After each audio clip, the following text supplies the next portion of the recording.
So this is called The Rain.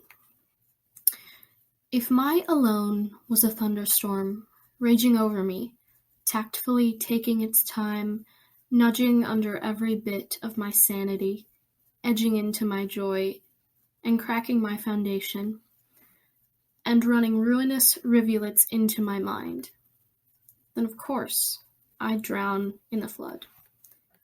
But it isn't.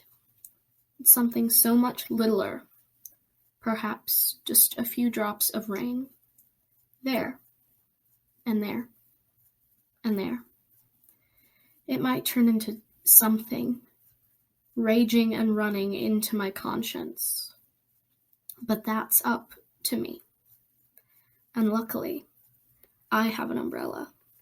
I picked it up from the store yesterday.